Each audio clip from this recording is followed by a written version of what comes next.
Hello everyone, my name is Jacqueline, and today we will be looking at Icelandic Provisions oat milk skyr and its place in the current market as well as its marketing mix.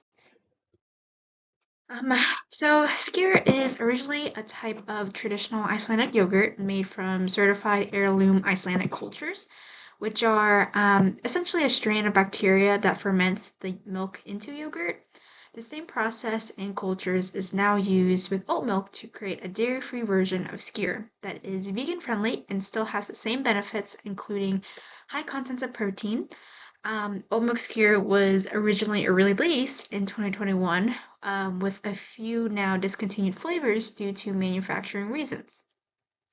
Recently, in 2024, Icelandic Provision has re-released its oat milk skyr with a few new different flavors presented below, including strawberry, blueberry, and mango and passion fruit. Oat milk skyr reaches an audience that are health conscious or dairy-free that enjoys the taste and benefits of yogurt without the dairy involved.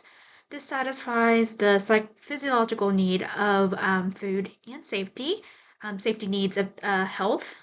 This puts Icelandic Provision, especially made oat milk skyr, into the food and wellness category.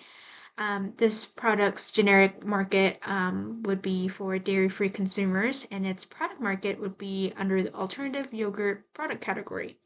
In terms of Me Too branding, Icelandic Provision lands between imitation and originality. With the rise of dairy-free needs, many dairy-free based brands, especially yogurts, diversify their products to include dairy-free options to entice a different audience. This leads to multiple alternative yogurt brands, some based on coconut milk, almond milk, cashew, and popularly oat milk. Icelandic Provision's production of oat milk skyr could be the influence of Me Too branding. However, its uniqueness comes from the recipe that it's based on, that being skyr, or Icelandic yogurt. Alternative yogurts are now the leading crowd, but alternative skyr is a new market that doesn't have as many competitors. This competitive advantage makes it overcome the Me Too branding. This overview will be about the global market of non-dairy yogurt.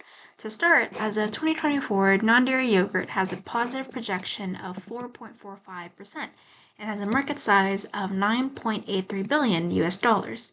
The projection is an estimation of the 2024 to the 2032 timeframe and could potentially reach 13.92 billion US dollars by 2032.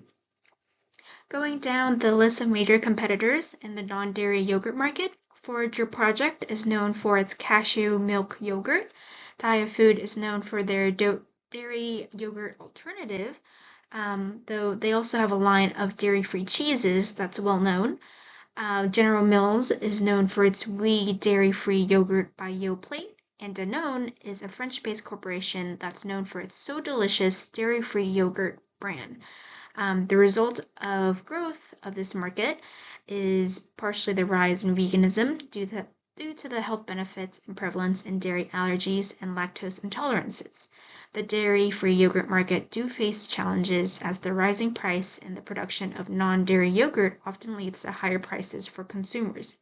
There's still developments in flavors and taste, so not as many flavors and options in yogurt types. Consumers who are unaware and uneducated about non-dairy yogurts are not likely to purchase dairy-free yogurt products. Target markets of non-dairy yogurt. Using market dimension variables to analyze the target market of the overall product category, millennials and Gen Zs are frequent consumers of non-dairy yogurts. The behavioral aspects influencing the need of non-dairy yogurt is due to the increase of health and wellness trends. Lactose intolerance changes consumer diets, and also allergies motivates consumers into seeking safe alternatives. Consumers are also more conscious of their impact on the environment and animal welfare, thus vegan options are on the rise. The targeted market in North America has the fastest growing compound annual growth rate in the non-dairy yogurt market. In China, or in Asia, China holds the largest market share, with Europe following with the second largest market share in the non-dairy yogurt market. Description of marketing mix. The first part of the marketing mix is product offering. Oat milk skyr is packaged in 5-ounce containers with colorful and Icelandic influenced images. The colorful fruit, in contrast with the beige container, reflects a natural earthy feel. The Icelandic influence is from the longship that embodies the name of the brand on the packaging. The longship is associated with the Vikings and the Nordic environment reminiscent of Iceland's history.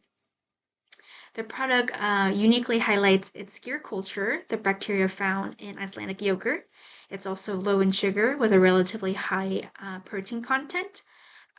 Distribution-wise, Icelandic Provision is not selling oat milk skyr directly to consumers. Rather, it sells to retailers.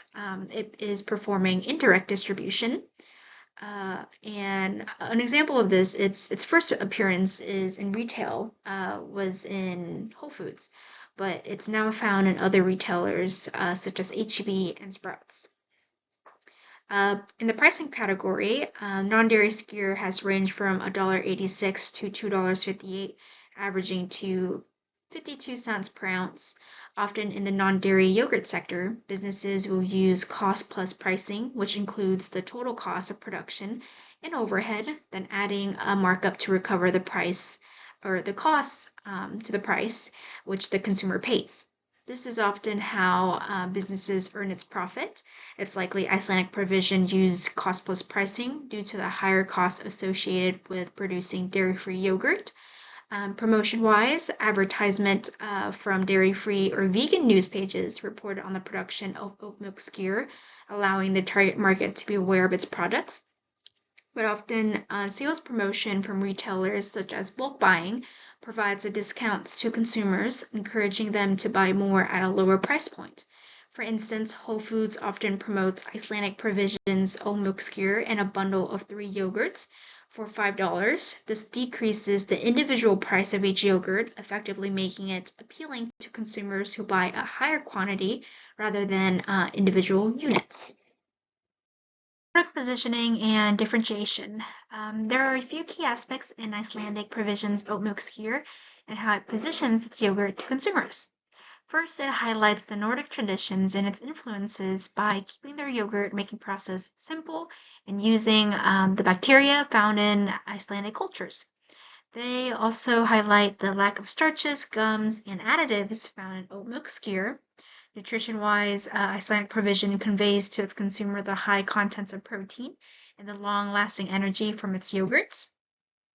Lastly, Icelandic Provision highlights the creamy texture and variety of flavors of its oat milk skyr, which is a result of modern-day diets and its lack of dairy, while keeping the process of Icelandic yogurt to pay homage to tradition. Other non-dairy yogurt brands differentiates itself from the variety of bases, such as almond, cashew, coconuts, instead of just oats that Icelandic Provision uses.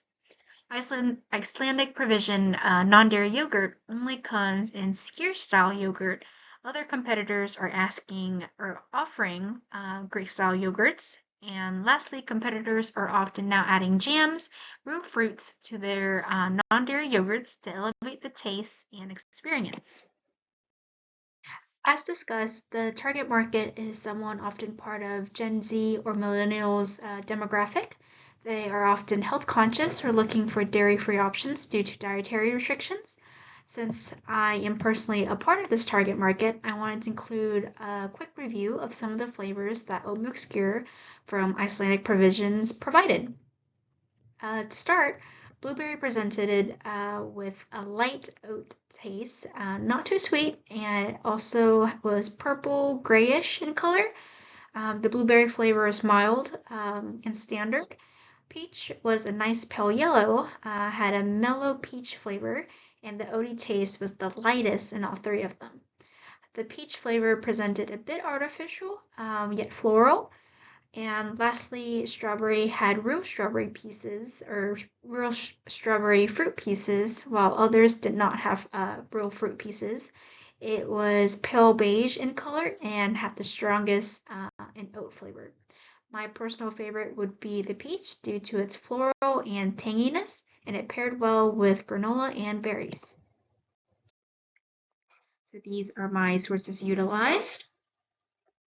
And then these are my sources continued.